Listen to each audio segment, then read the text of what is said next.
Global fire পাওয়ার index 2022 অনুযায়ী পাকিস্তান সামরিক সক্ষমতায় বিশ্বের 140টি দেশের মধ্যে নবম স্থানে রয়েছে। অন্যদিকে দেশটির শিক্ষা ব্যবস্থা এখনও বিশ্বের তলানিতেই। এ অবস্থায় নতুন করে আলোচনা এসেছে দেশটির প্রায় 5 থেকে 16 বছর বয়সী প্রায় 39% এখনো স্কুলের বাহিরে রয়েছে। দেশটির প্রধানমন্ত্রী শাহবাজ শরীফ নিজে এ তথ্য তুলে ধরেছেন। পাকিস্তানের 2024-25 অর্থ বছরের বাজেট ধরা হয়েছে 18.9 ট্রিলিয়ন রুপি। এর মধ্যে প্রতিরক্ষা খাতে বরাদ্দ করা হয়েছে 2.12 ট্রিলিয়ন রুপি, যা মোট বাজেটের 11.22%। প্রতি বছর এই বাজেট বাড়িয়ে চলেছে দেশটি।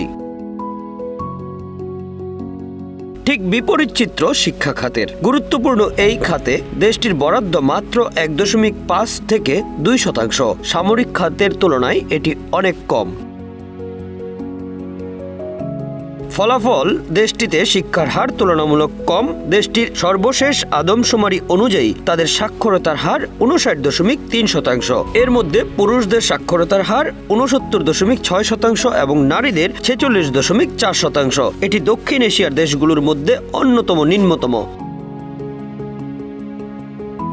পাকিস্তানের প্রধানমন্ত্রী শাহবাজ শরীফের তথ্য অনুযায়ী দেশটির এখনও 5 থেকে 16 বছর বয়সী প্রায় 2,28,00,000 শিশু স্কুলে যেতে পারে না। এর মধ্যে বেলুচিস্তানে স্কুলে না যাওয়া শিশুর হার সবচেয়ে বেশি, প্রায় 65%। সিন্ধুতে এটি 52%।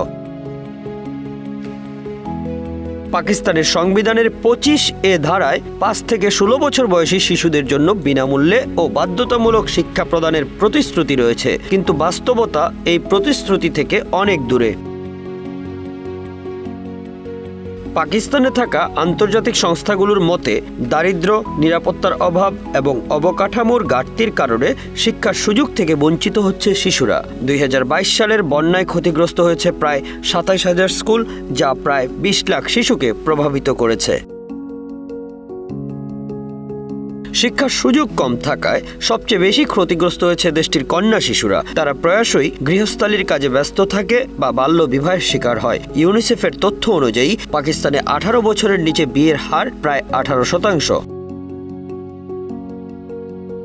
অন্যদিকে আন্তর্জাতিক শ্রম সংস্থার 2022 সালের একটি সমীক্ষা অনুযায়ী পাকিস্তানের প্রায় 4টি পরিবারের একটি তাদের গৃহকর্মে কন্যা শিশুদের নিযুক্ত করে। এই শিশুদের অধিকাংশই 10 থেকে 14 বছর বয়সী, যারা দীর্ঘ সময় ধরে কাজ করে এবং শারীরিক ও মানসিক নির্যাতনের শিকার হয়।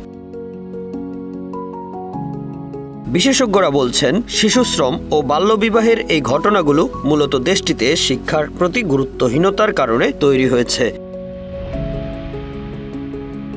উৎপল দাস, বাংলা অ্যাফেয়ার্স।